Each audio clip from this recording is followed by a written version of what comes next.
Bismillahirrahmanirrahim. Assalamualaikum warahmatullahi wabarakatuh. Alhamdulillah wassalatu wassalamu ala Rasulillah wa ala alihi wa ashabihi wa mawalah. Asyhadu an la ilaha illallah wahdahu la syarikalah wa asyhadu anna Muhammadan abduhu wa rasuluh la nabiyya wa la rasula ba'dah. Amma ba'du. Para jamaah yang dirahmati Allah Subhanahu wa taala, alhamdulillah kita masih diberikan nikmat oleh Allah, sehingga dengan kenikmatan tersebut kita masih bisa hadir di majelis ilmu ini, yang mana majelis yang dimuliakan oleh Allah Subhanahu wa taala, dan juga majelis yang dihadirkan oleh para malaikat, dan juga majelis ini insya Allah sebagai bentuk persiapan kita menyambut bulan suci Ramadan. Tak lupa kita berselawat kepada Nabi, yaitu Nabi Muhammad SAW, kepada keluarganya, sahabat-sahabatnya, tabi'in dan atba'ut tabi'in, dan orang-orang yang senantiasa sikoh masih berada di atas sunnahnya.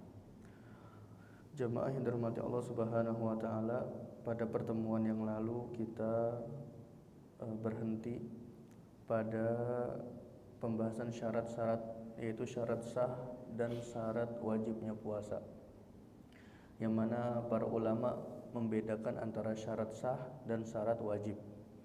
Ya, ketika dia memenuhi syarat wajib, belum tentu dia memenuhi syarat sah. Contoh saja, ada orang yang dia sudah terpenuhi syarat wajibnya, tapi dia berpuasa pada hari-hari yang dilarang puasa. Nah, ini dia tidak sah puasanya. Maka kita mesti mengetahui syarat sah dan syarat wajib. Ya, pada pertemuan yang lalu kita sudah sebutkan syarat sah itu ada 4. Yang pertama Islam, kemudian yang kedua berakal, kemudian yang ketiga suci dari haid dan nifas bagi perempuan, kemudian yang keempat mengetahui waktu-waktu puasa yang diterima. Maka apabila sudah terpenuhi keempat syarat ini, seseorang yang berpuasa insya Allah puasanya diterima. Ya, insya Allah puasanya sah dan diterima oleh Allah Subhanahu wa taala. Sedangkan yang kedua yaitu syarat wajib. Syarat wajib kita menyebutkan ada 5 syarat. Yang pertama Islam, kemudian yang kedua mukallaf, yaitu akil, balik. Kemudian yang ketiga itoqoh, yaitu mampu. Kemudian yang keempat sehat. Kemudian yang kelima mukim. Nah, di sini jangan sampai kita menyalahpahami. Maksudnya syarat wajib di sini ketika sudah terpenuhi kelima syarat ini, maka wajib bagi seseorang tersebut untuk melaksanakan puasa Ramadan. Tapi kalau ada orang ternyata yang dia belum terpenuhi syarat wajibnya, kemudian puasa, apakah sah puasanya? Jawabannya sah. Contoh tadi, di antara syarat wajib harus mukallaf.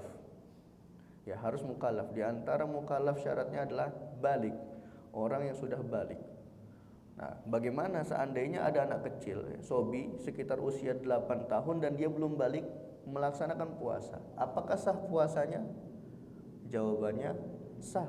Kalau si anak tadi itu memenuhi syarat-syarat sah, meskipun syarat wajibnya belum terpenuhi, yaitu dia belum balik. Nah, ini kita penting yang mengetahui 2 istilah ini. Karena apa? Ketika seseorang itu belum diwajibkan, bukan berarti puasanya tidak sah. Ya, begitupun di antara syarat wajibnya puasa adalah mukim. Ya, berarti bagi seorang musafir wajib tidak puasa? Tidak wajib. Tapi kalau ada seorang musafir yang puasa, sah tidak puasanya? Sah puasanya. Hanya saja kenapa kok dikatakan syarat wajib?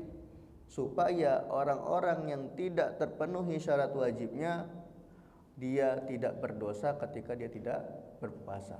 Ya, contohnya ada seorang musafir yang dia berangkat sebelum subuh. Ya, berangkat safar sebelum subuh. Kita sudah sampaikan kemarin syaratnya, dia boleh tidak berpuasa kalau safarnya itu sebelum subuh. Nah, kemudian dia di perjalanan memang dia dari awal memang tidak berpuasa. Ya, dia safar sebelum subuh jam 3 misalnya, dan memang tidak niat untuk berpuasa. Maka ketidakpuasaan dia, ya, tidak puasanya dia pada hari tersebut itu tidak mendapatkan dosa. Tapi tidak menggugurkan kewajiban dia untuk mengqadha hari tersebut. Nah, itu dia yang perlu kita pahami, ya, sehingga ketika ada orang yang tidak terpenuhi syarat wajib bukan berarti dia tidak sah puasanya. Nah, kemarin terakhir kita sampai di iqamah, yaitu mukim. Nah, kemudian pertanyaannya, jika kita sudah mengetahui bahwasannya seorang musafir itu dia tidak wajib untuk puasa, pertanyaannya mana yang lebih afdol? Ketika seorang bersafar, apakah dia dalam kondisi puasa atau tidak dalam kondisi berpuasa? Mana yang paling afdol?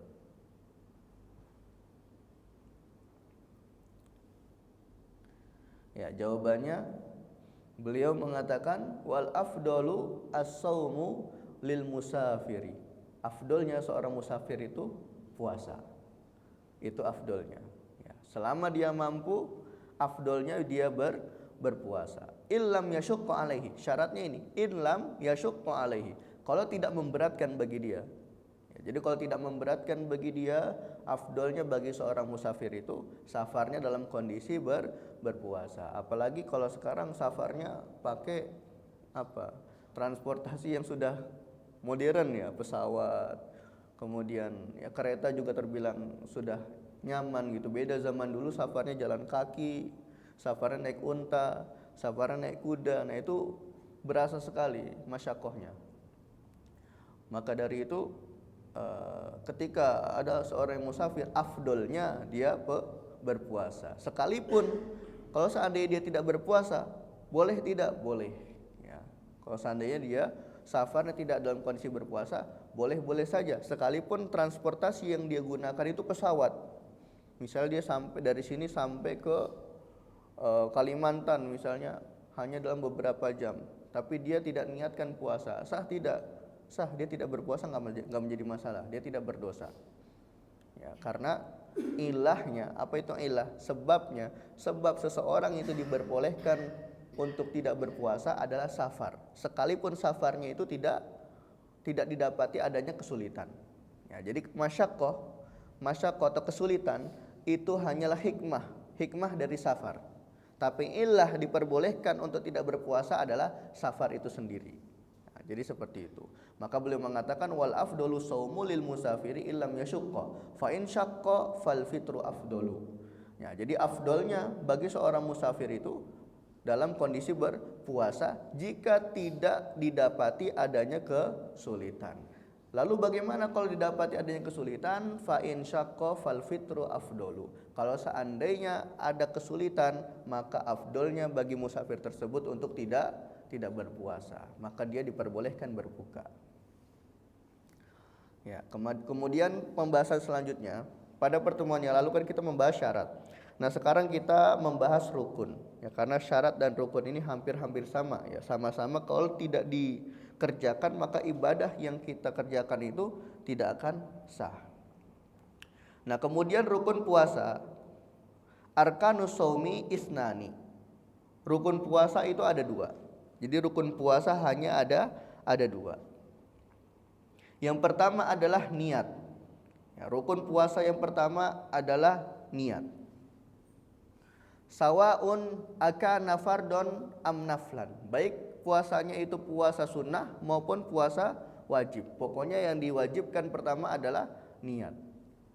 Liqaulin Nabi sallallahu alaihi wasallam, innamal a'malu binniyat. Sesungguhnya amalan itu, ya, sesungguhnya keabsahan amalan tergantung dari niatnya. Lalu beliau mengatakan watajibun niyatu likulli yaumin. Untuk puasa Ramadan dalam madhab Syafi'i sendiri itu diwajibkan niat setiap harinya. Ya, dalam madhab Syafi'i sendiri untuk puasa Ramadan itu diwajibkan untuk niat setiap harinya. Karena apa alasannya? Setiap hari itu adalah ibadah yang berbeda. Maka karena ibadah itu yang berbeda, diniatkanlah setiap hari. Beda dengan mazhabnya Imam Malik. Mazhabnya Imam Malik, niat itu dilakukan di hari pertama Ramadan. Dia niatkan untuk 1 bulan penuh. Nah, ini mazhabnya Imam Malik. Tapi kalau mazhab Syafi'i itu setiap hari. Ya, hari ini puasa untuk hari ini kita niat hari ini. Kita niatkan, nah, berbeda.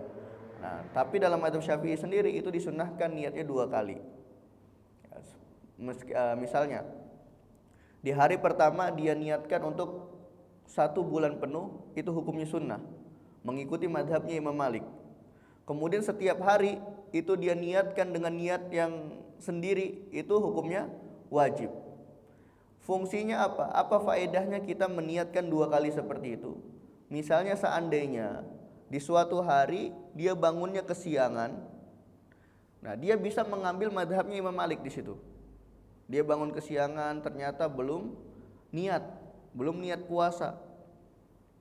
Pas bangun sudah jam 5:30, wah sudah lewat waktu sahur. Sudah tidak bisa lagi kita untuk sahur, sudah tidak bisa lagi untuk niat puasa karena sudah masuk waktu puasa, sudah wajib untuk imsak. Nah, maka dalam kondisi seperti ini kita boleh taklid ke mazhabnya Imam Malik. Karena tadi kita sudah niatkan di awal Ramadan untuk puasa 1 bulan penuh. Nah, itu dia faedah kita meniatkan niatnya 2 kali. Yang pertama niatnya di awal Ramadan untuk 1 bulan penuh. Kemudian niat yang kedua itu niat untuk setiap harinya. Ya. Lalu beliau menyebutkan perbedaan niat puasa wajib dan puasa sunnah. Ya, puasa wajib dan puasa sunnah itu ada 3 perbedaan niat. Yang pertama, puasa wajib yadkhulu waqtuha min ghurubi syamsi ila tulu'il fajri fayajibut tabiitu. Untuk puasa wajib, waktu niat puasa wajib itu dari terbenamnya matahari sampai terbitnya fajar. Itu waktu niat puasa wajib. Maka wajib untuk mentabiitu niyah. Apa itu tabiitu niyah? Tabiitu niyah itu dia meniatkan puasa untuk esok harinya. Untuk esok harinya di hari sebelumnya setelah terbenamnya matahari. Ya, makanya kita sering dapati misalnya ada orang yang mulai niat puasanya itu setelah iftar untuk besok hari. Atau ada yang niat puasanya itu ba'da tarawih untuk puasa besok hari. Ada yang niatnya mungkin pas lagi malam hari ketika dia sholat tahajud. Nah, ini dia namanya tabiitu niyah. Nah, berakhir waktu niat puasa wajib itu sampai sebelum terbitnya fajar. Karena kalau sudah terbitnya fajar itu sudah tidak boleh lagi niatnya sudah tidak sah. Nah, sedangkan kalau puasa sunnah yadkhulu waqtuha min ghurubi syamsi wa yastamiru ila zawal. Nah, kalau puasa sunnah niatnya dimulai dari terbenamnya matahari di hari sebelumnya sampai sebelum masuk waktu zuhur. Lebih panjang waktu niat.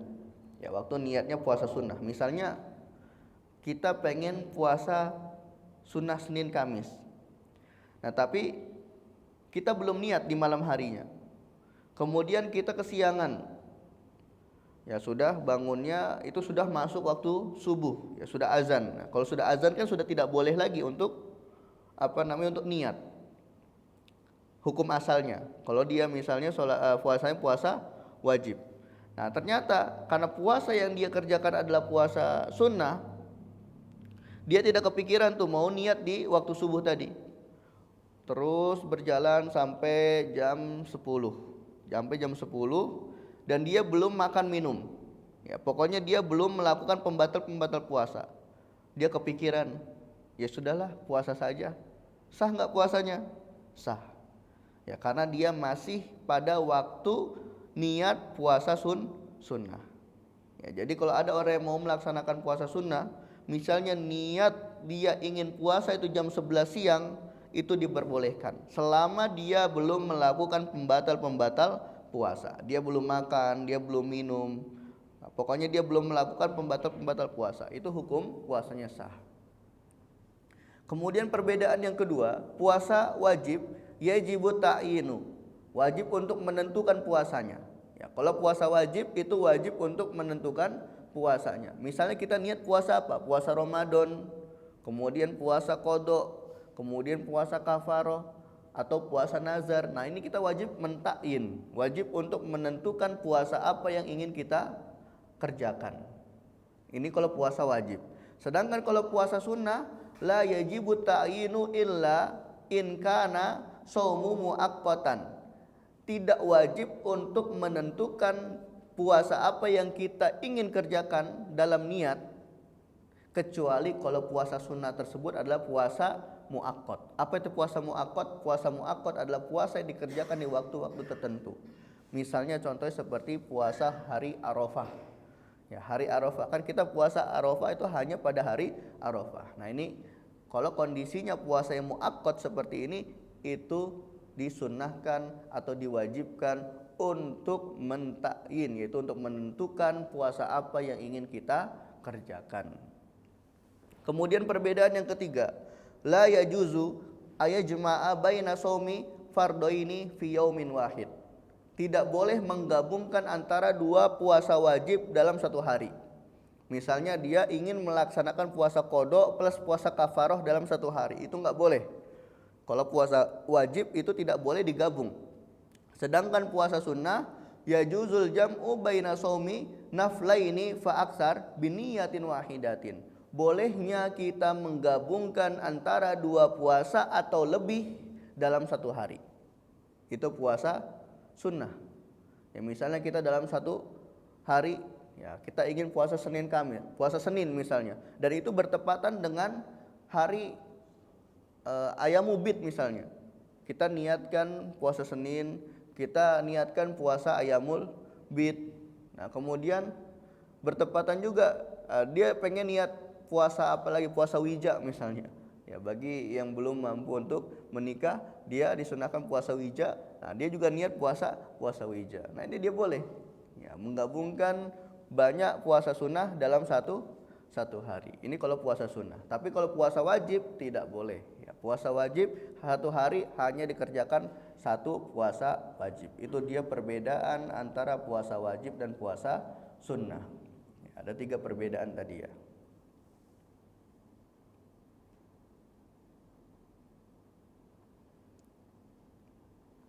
Ya, kemudian rukun yang kedua. Ya, tadi rukun yang pertama adalah niat. Ya, rukun puasa yang pertama adalah niat. Kemudian rukun puasa yang kedua adalah tarku mufattir, meninggalkan pembatal-pembatal puasa.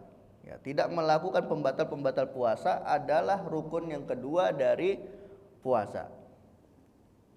Zakiron mukhtaron ghairu jahilin ma'zurin. Ya. Jadi meninggalkan pembatal-pembatal puasa bagi siapa? Mereka yang ingat. Berarti kalau ada orang yang ternyata di siang Ramadan itu lupa makan, batal nggak puasanya? Tidak. Ya, ketika dia lupa ternyata di siang Ramadan, oh iya lagi kondisi puasa. Nah, maka silakan lanjutkan saja puasanya. Bukan makannya ya, bukan. Ya, lanjutkan puasanya. Ya, jangan dilanjutkan makannya kalau dia ingat. Tapi kalau dia tidak ingat, misalnya makan sampai kenyang, kemudian minum. Setelah selesai makan minum, kenyang, ingat, oh iya lagi puasa. Nah, ini dia tidak batal puasanya. Lanjutkan. Kenapa? Orang ini sudah diberi makan oleh Allah Subhanahu wa taala. Rezekinya dia. Ya, jadi meninggalkan mufattirat, yaitu meninggalkan pembatal-pembatal puasa dalam kondisi ingat. Mengeluarkan daripadanya kalau seandainya dia melakukan pembatal-pembatal puasa dalam kondisi lupa. Nah, ini dia ma'zur, ya dia dikasih uzur. Kemudian yang kedua mukhtaron, ya dia harus sukarela. Jadi kalau seandainya ada orang yang makan dan minum di siang Ramadan dengan sukarela, maka puasanya batal. Beda halnya kalau seandainya dia dipaksa makan dan minum, dipaksa. Kalau kamu tidak makan dan minum, maka kamu saya bunuh. Kalau kamu tidak makan minum, maka keluargamu kenapa-napa. Nah, kalau dengan paksaan seperti itu, dia makan dan minum, puasanya tidak batal. Ya, dia terpaksa untuk makan dan minum di siang Ramadan supaya untuk menghindari mudarat-mudarat yang tadi atau ancaman-ancaman tadi, itu dia tidak membatalkan puasa. Tapi kalau dia sengaja sukarela makan di siang Ramadan, tentu itu dia puasanya batal. Kemudian ghairu jahilin ma'zurin. Ya, tidak termasuk orang yang jahil. Orang yang jahil ma'zur. Apa artinya jahil ma'zur? Orang yang tidak tahu tapi dapat uzur. Ya, ada kita istilahnya al-uzru bil jahal. Ada namanya al-uzru bil jahal. Uzur bagi orang-orang yang tidak tahu. Uzur bagi orang-orang yang tidak tahu itu hanya ada dua. Hanya ada dua orang. Ada dua tipe orang yang dikasih uzur karena ketidaktahuannya. Selain dua orang ini, dia tidak mendapatkan uzur dengan ketidaktahuan. Yang pertama, man nasya'a ba'idan anil ulama, yaitu mereka yang tinggal jauh dari ulama. Misalnya orang yang tinggal di pelosok, jauh dari ulama, maka ketidaktahuan dia itu adalah uzur. Misalnya dia ternyata niat puasa, dia tahu nih ada istilah puasa, tapi dia tidak tahu yang namanya puasa itu harus menahan makan minum sampai terbenamnya matahari. Dia taunya mungkin puasa itu cuma sampai zuhur gitu ya. Akhirnya orang pedalaman ini puasa cuma sampai zuhur, setelah itu dia makan minum. Maka insya Allah diterima puasanya. Kenapa? Karena dia dikasih uzur dengan ketidaktahuan dia. Ya, tadi yang pertama orang yang tinggal jauh dari ulama. Nah, berarti kita-kita yang ada di perkotaan, ya kita-kita yang tinggalnya banyak asatid, banyak ustadz, itu tidak mendapatkan uzur ini. Ya, kenapa? Alasannya, kalau misalnya dia mengatakan, oh saya tidak tahu, lah siapa suruh enggak bertanya, ya. Siapa suruh tidak bertanya? Ada ulama di sekitar antum ya, ada banyak nih. Kenapa antum enggak nanya gitu? Nah, jadi tidak dikasih uzur bagi orang-orang yang tinggal dekat dengan ulama tapi dia tidak mau bertanya. Ya, atau ada alasan, atau dia menjadikan alasan menjadikan ketidaktahuan itu sebagai alasan dia tidak mengerjakan. Nah, seperti itu. Kemudian yang kedua, orang yang mendapatkan uzur dengan ketidaktahuan, man kana qariba ahdin bil Islam, yaitu orang yang baru mu'allaf. Ya, orang yang baru masuk Islam. Orang yang baru masuk Islam itu juga ketidaktahuannya diberikan uzur. Ya, ketidaktahuannya sebagai uzur. Nah, jadi tadi orang yang dikasih uzur karena ketidaktahuannya hanya ada dua, yaitu orang yang tinggal jauh dari ulama. Kemudian yang kedua adalah orang yang baru masuk Islam. Nah, jadi rukun yang kedua ini meninggalkan pembatal-pembatal puasa bagi siapa? Bagi mereka yang ingat, kemudian mereka yang sukarela tanpa ada paksaan, dan bagi mereka yang tidak jahil ma'zur. Ya, mereka yang tidak ketidaktahuannya itu tidak dikatakan uzur. Ya.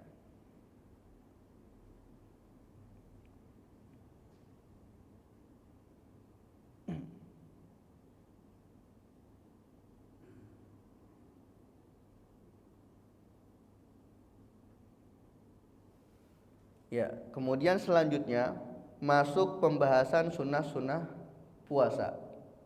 Ya, tadi kita sudah bahas rukun puasa itu ada dua. Yang pertama niat, kemudian yang kedua tarkul mufattir, yaitu meninggalkan pembatal-pembatal puasa. Ya, meninggalkan pembatal-pembatal puasa adalah rukun dari puasa. Kemudian pembahasan selanjutnya adalah sunnah-sunnah puasa. Apa saja yang disunnahkan bagi orang yang berpuasa. Ya, nampaknya kalau kita puasa hanya mengerjakan rukun dan syarat saja itu kurang. Ya, masa ya kita nggak mau mendapatkan amalan sunnah lain. Ya, masa ya kita cuma mau dapatkan pahala puasa saja. Ya, kan ada keutamaan-keutamaan lain dengan kita mengerjakan apa saja yang disunnahkan bagi orang yang berpuasa. Nah, sunnah-sunnah puasa, yang pertama adalah ta'jilul fitri. Yang pertama menyegerakan berbuka. Ya, ini sunnah puasa yang pertama adalah menyegerakan berbuka.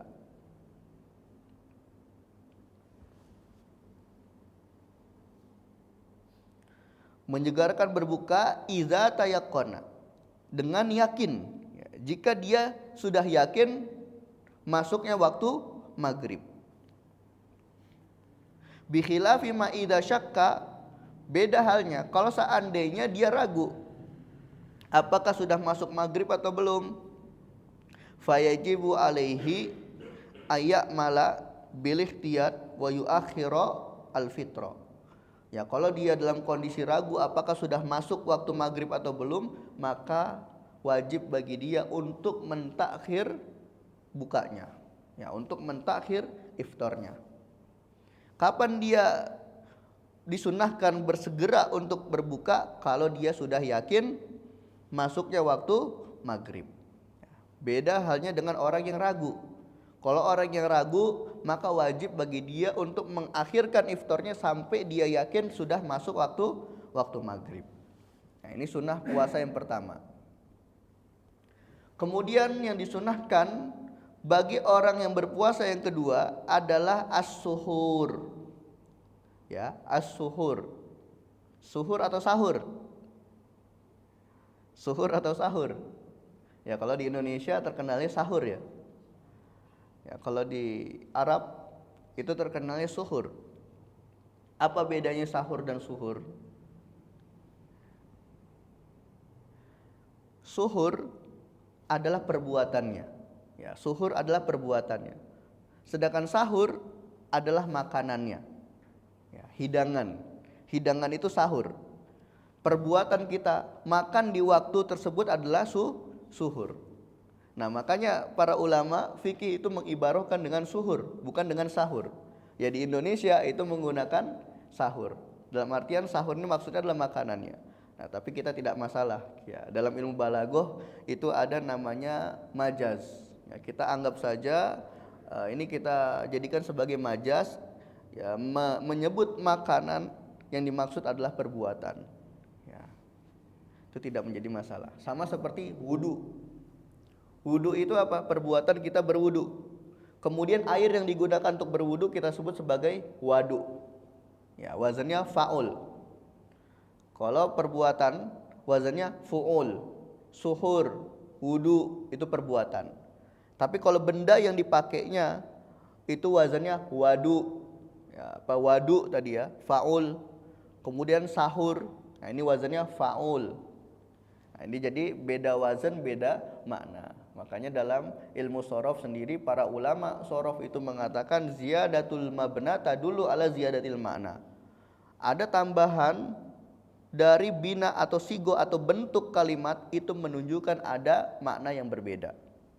Ya, itu dia kaidah para ulama lughah, para ulama bahasa. Ya. Jadi yang disunahkan yang kedua adalah as-suhur walau bijur atima. Meskipun dia sahurnya atau suhurnya hanya menggunakan segelas air. Ya, meskipun hanya segelas air dia minum, dia niatkan itu sebagai bentuk suhurnya, maka itu sudah mendapat keberkahan. Dia sudah mendapatkan sunnah, ya, sudah mendapatkan sunnahnya suhur. Kemudian kapan mulainya waktu suhur? Kapan mulainya waktu suhur? Kapan kita diperbolehkan suhur ini kapan? Ya, beliau mengatakan wa yadkhulu waktu suhuri min muntasifil lail. Dimulainya waktu suhur itu sejak pertengahan malam. Jadi sudah masuk pertengahan malam, kemudian kita bangun niat mau suhur, itu sudah mendapatkan sunnah suhur. Meskipun nanti afdolnya apa? Mentakhir. Afdolnya atau sunnahnya lagi itu mentakhir. Tapi di sini kita berbicara boleh atau tidaknya. Ya, berbicara boleh atau tidaknya. Beda lagi nanti ketika kita berbicara afdoliyah. Berbicara tentang sunnah, itu nanti. Nah, kalau boleh atau tidaknya, boleh tidak puasa suhurnya itu di tengah malam? Jawabannya boleh. Ya, karena mulainya waktu suhur itu sejak pertengahan malam. Nah, kemudian sunnah yang ketiga, ya, sunnah yang ketiga bagi orang yang berpuasa ta'khiru as-suhuri, mengakhirkan sahur. Ya, mengakhirkan sahur itu termasuk sunnah.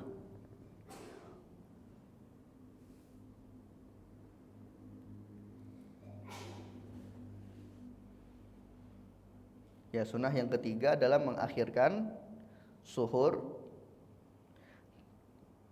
Tapi di sini jangan sampai kita memahami mengakhirkan suhur sampai masuk waktu subuh. Ya, makanya beliau di sini mentanbih bihaisu la yafhushu at-ta'khir. Yang mana mentakhirnya itu jangan sampai benar-benar mentakhir. Kata beliau. Disunahkan memang mentakhir suhur, tapi bukan berarti mentakhirnya sampai masuk waktu subuh. Enggak, ini bukan termasuk mentakhir. Ini malah membatalkan puasa dia sendiri. Ya, karena kalau dia makan dan minum ketika sudah masuk waktu subuh, berarti secara otomatis puasa dia saat itu tidak sah. Dia wajib untuk imsak, wajib untuk menahan diri dari makan minum sampai terbenamnya matahari. Kemudian setelah Ramadan dia wajib untuk mengqadha puasa dia hari itu. Maka dari itu kata beliau, wa yumsiku nadban anil akli, maka sunnahnya ya ketika dia mentakhir suhur tadi, sunnahnya dia imsak sebelum subuh sekitar jarak 50 ayat. Ya. Wa yumsiku nadban anil akli qoblal fajri binahwi khamsina ayatan au rubu' sa'ah. Ya, jadi disunahkan ya dalam mazhab Syafi'i disunahkan untuk menahan dari makan dan minum sebelum masuknya waktu fajar, sebelum masuknya waktu subuh sekitar 50 ayat. Berapa 50 ayat? Kurang lebih sekitar 1/4 jam atau 15 menit. Ya, makanya ada yang bilang imsak. Ini untuk mengingatkan. Tapi bukan berarti ketika ada kata imsak kita betul-betul tidak boleh makan. Enggak. Tetap kita boleh makan. Hanya saja kita udah diperhatikan ya, udah dikasih pengumuman nih bahwasanya bentar lagi itu sudah masuk waktu subuh, supaya kita siap-siap. Ya, kita siap-siap, kita selesaikan makan kita, kemudian kita minum, kemudian bersiwak, baru setelah itu siap untuk melaksanakan sholat subuh. Nah, jadi imsak di sini hukumnya sunnah, tidak wajib. Maksudnya imsak di sini itu menahan, karena kan kita sudah bahas imsak itu diantara artinya adalah menahan. Jadi menahan dari makan dan minum sebelum masuknya waktu subuh sekitar 50 ayat atau kurang lebih sekitar 15 menit.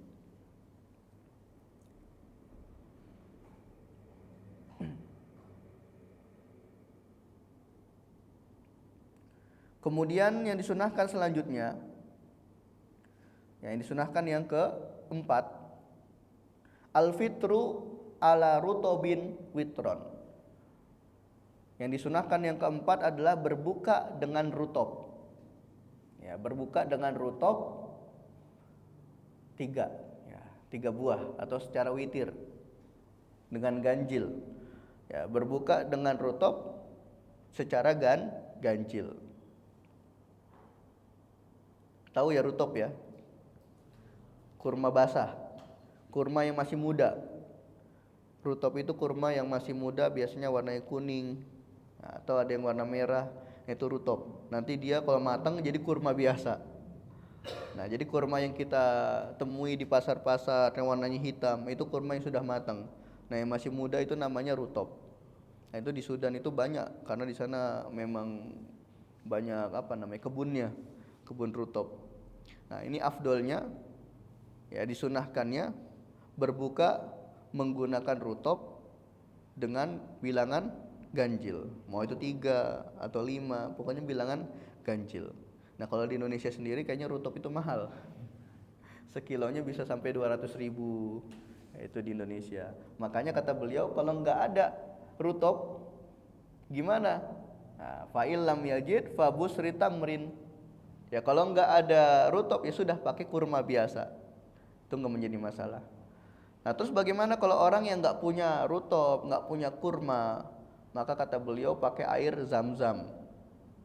Nah, air Zam-Zam apalagi di Indonesia. Ya. Di Tanah Abang belinya di Malang ya. Nah, ya sudah kata beliau, kalau tidak ada air Zam-Zam, pakai yang manis-manis, tapi manisnya manis yang alami seperti madu atau zabib, apa tuh namanya tuh, kismis. Ya, kalau tidak ada air Zam-Zam, pakai madu atau kismis. Nah, kalau tidak juga, ya nggak ada juga madu atau kismisnya, ya sudah pakai yang manis-manis yang biasa seperti teh dan lain sebagainya. Nah, makanya di sini beliau mengibaratkan dengan hulwu dan halwa.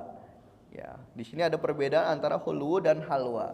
Kalau hulwu, malam yamassahu annaru kal asali wazabib, yaitu minuman manis yang tidak disentuh dengan api.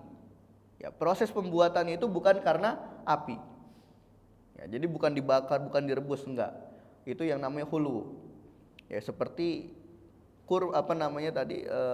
madu. Madu ini kan proses pembuatannya tidak dengan api. Nah, sedangkan halwa mahwa masat hunar, yang sudah terkena api, misalnya kayak kita bikin teh. Itu kan dimasak dulu. Ya, tanpa proses masak itu namanya al-hulu. Kalau menggunakan atau proses pemasakan menggunakan api itu namanya al-halwa.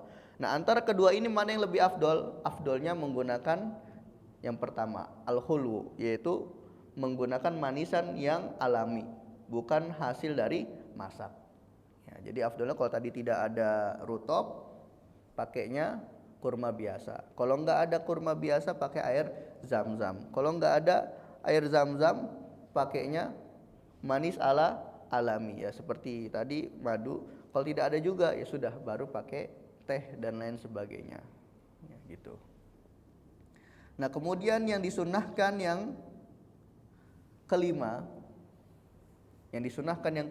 al-ityanu bidu'ail fitri, yaitu membaca doa-doa berbuka. Ya, membaca doa-doa berbuka.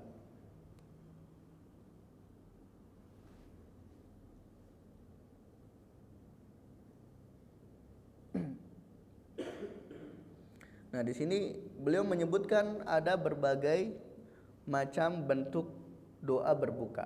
Yang pertama, beliau menyebutkan Allahumma laka sumtu wa bika amantu wa ala rizkika aftartu. Kemudian doa yang kedua, zahabal dhama'u wa batalatil uruqu wa sabatal ajru insyaallah. Kemudian doa yang ketiga, alhamdulillahilladzi a'ani wa sumtu wa razaqani fa aftartu. Kemudian doa yang keempat, Allahumma inni as'aluka bi rahmatikal lati wasi'at kulla syai'in an taghfirali wa yad'u bima syaa. Dia bebas mau doa mau pakai yang mana saja. Ya, semua doa di sini dia didapati dalilnya. Ya, mau kita berdoa pakai Allahumma lakasumtu, atau kita mau berdoa pakai zahabal dhama'u, atau kita mau berdoa pakai Allahumma inni as'aluka bi rahmatika. Ini semuanya didapati ada dalilnya, didapati ada riwayatnya. Ya, sebagaimana ini semua juga diriwayati oleh Abu Daud wa akhiruhu Ibnu Sina.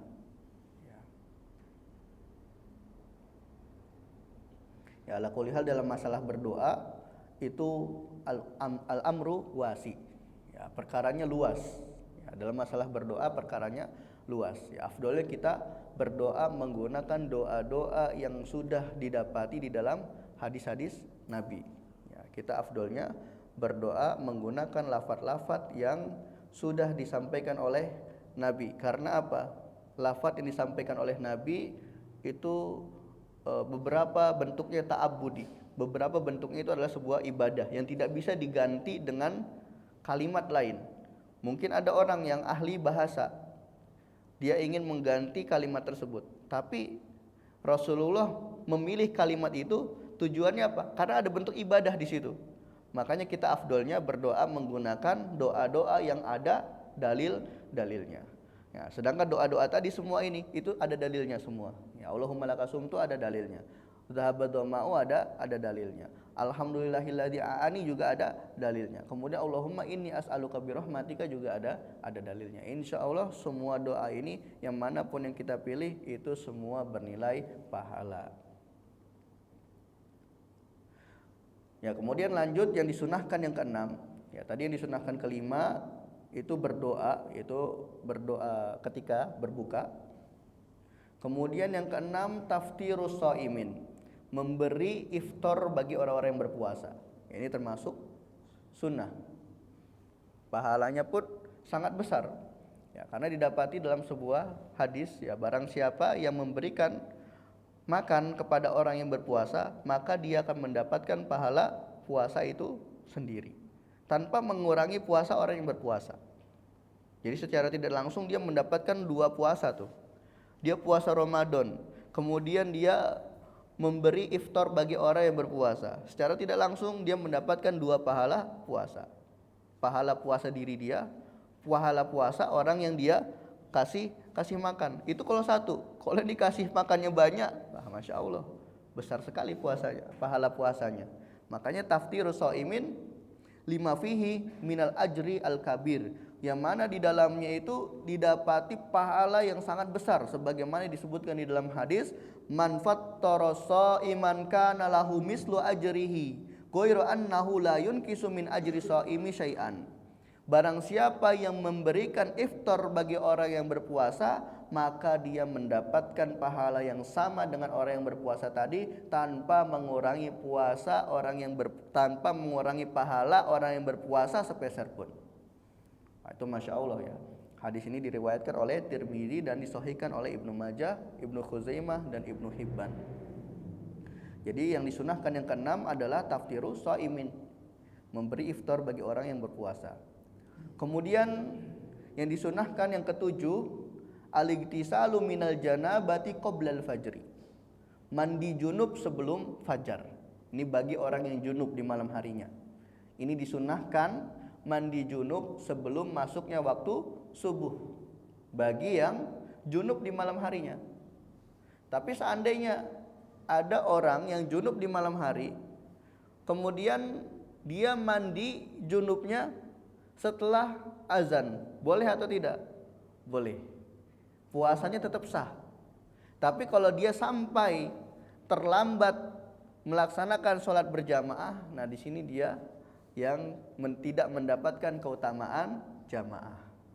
Ya, kalau dia sampai mengakhirkan mandi junub, kemudian karena mengakhirkan mandi junub tersebut dia terlambat dari berjamaah, maka dia di sini yang tidak mendapatkan keutamaan sholat berjamaah. Ya, jadi seperti itu. Karena puasa ini tidak disyaratkan harus suci dari janabah, itu tidak disyaratkan. Misalnya ada orang yang junub di malam hari, kemudian dia tidur, ternyata dia kebangun jam 6 pagi.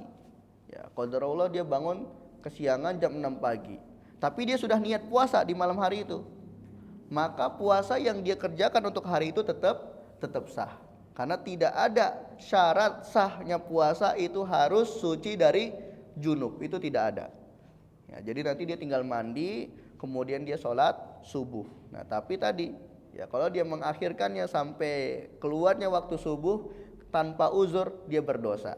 Karena dia sudah mengakhirkan waktu sholat sampai keluar waktunya. Kalau dalam mazhab Hambali bisa kafir. Kalau dalam mazhab Syafi'i tidak. Ya, jadi kalau dalam mazhab Hambali, orang yang meninggalkan sholat sampai keluar waktu sholat itu kafir. Keras dalam masalah ini, ya, mazhab Hambali. Makanya perlu diperhatikan. Tapi kalau dalam mazhab Syafi'i itu memberi uzur. Kenapa? Karena para ulama Syafi'iyah itu tidak mudah langsung mengkafirkan. Karena untuk mengkafirkan orang itu butuh doabit, butuh kaidah.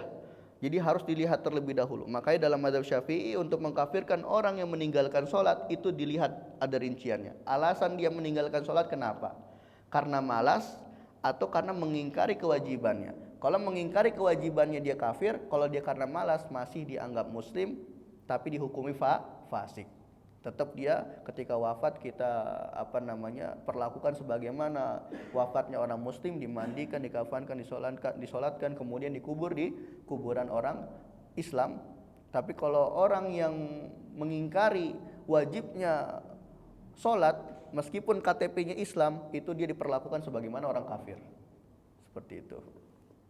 Nah, maka tadi yang ketujuh, yang disunahkan yang ketujuh adalah mandi junub sebelum masuknya waktu subuh. Khurujan minal khilaf, yang mana di sini didapati perselisihan memang di kalangan ulama.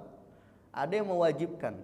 Memang ada kalangan ulama yang mewajibkan untuk sahnya puasa itu harus suci dari janabah. Tapi mazhab Syafi'i tidak mewajibkan.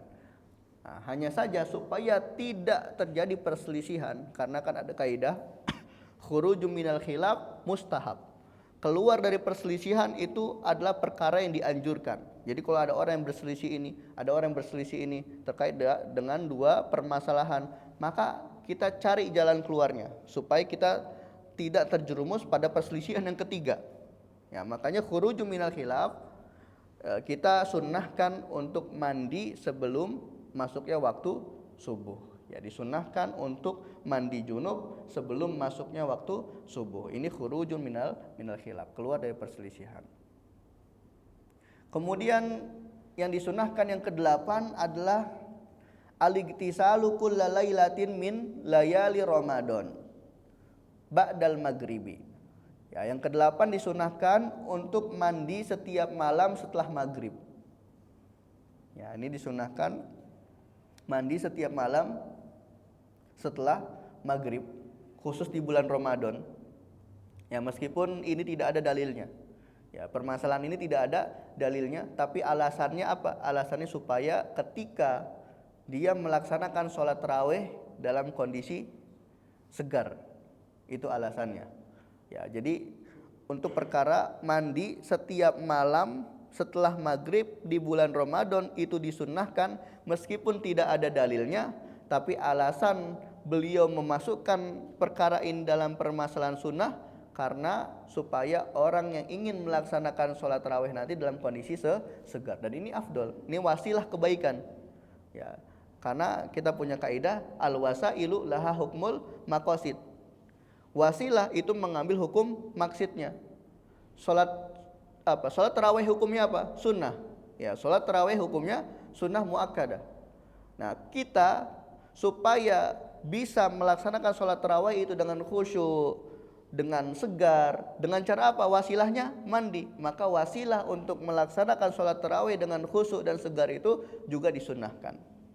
Itu alasannya. Karena apa? Adanya kaidah al-wasailu laha hukmul maqasid. Wasilah itu mengambil hukum maksudnya. Kalau maksudnya hukumnya sunnah, maka wasilahnya sunnah. Wasilah untuk melaksanakan sholat tarawih dengan segar, dengan semangat, itu mandi, maka hukum mandi setelah maghrib di sini sunnah. Itu alasan beliau.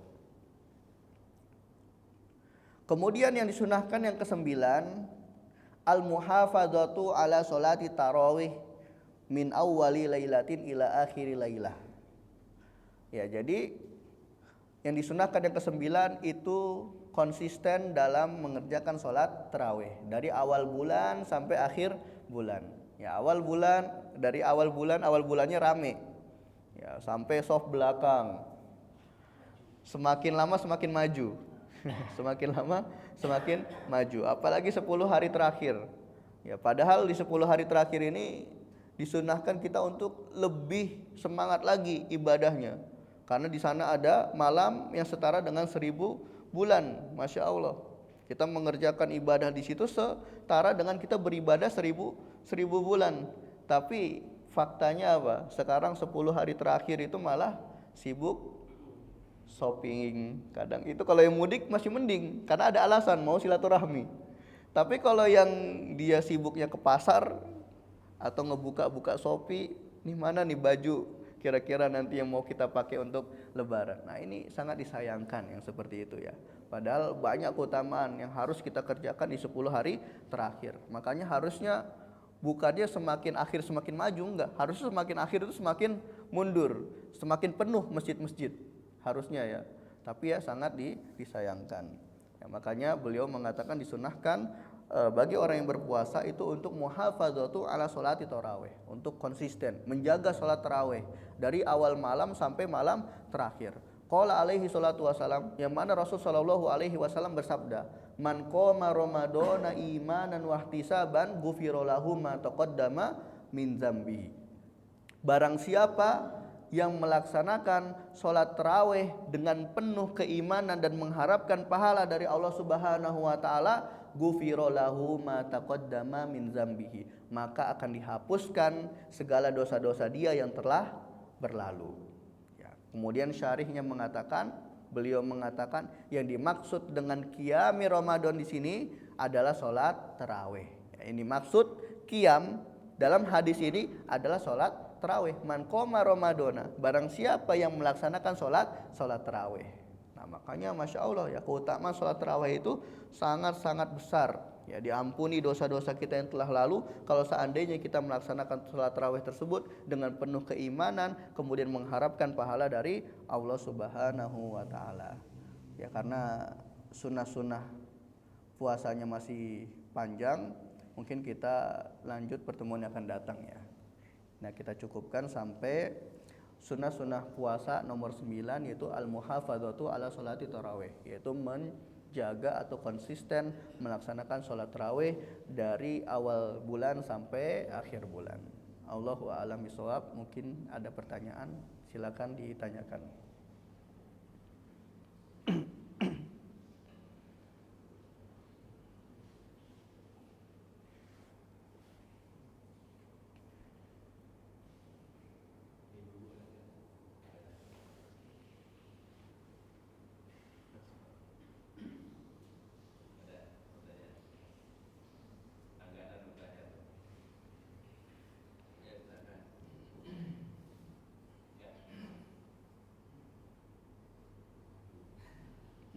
Yang di ujung biasa bertanya enggak? Tanya kan mas? Nah itu. Salam. Kalau puasa itu wudu itu tetap disunahkan berkumur atau tidak? Gimana puasa? Wudu itu berkumur atau tidak? Tetap disunahkan puasa atau tidak? Iya. Pertanyaannya, apakah orang yang berpuasa tetap disunahkan berkumur atau tidak ketika wudu ya? Orang yang berpuasa itu tetap disunahkan berkumur ketika wudu. Hanya saja kumurnya tidak boleh mubalaghah, tidak boleh berlebihan. Ya, dia tetap disunahkan berkumur. Dianggap berlebihannya berapa? Kalau seandainya kumur-kumurnya lebih dari 3 kali. Kalau kumur-kumurnya 3 kali itu tetap enggak menjadi masalah. Karena apa? Ini termasuk sunnah wudu. Ya, sunnah wudu kita berkumur 3 kali.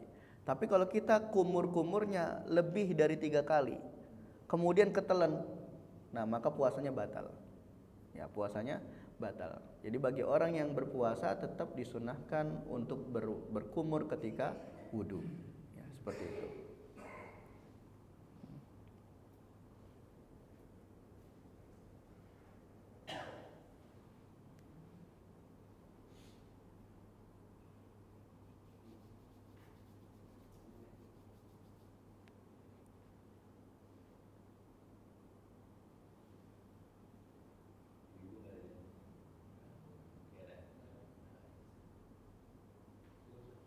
Cukup ya.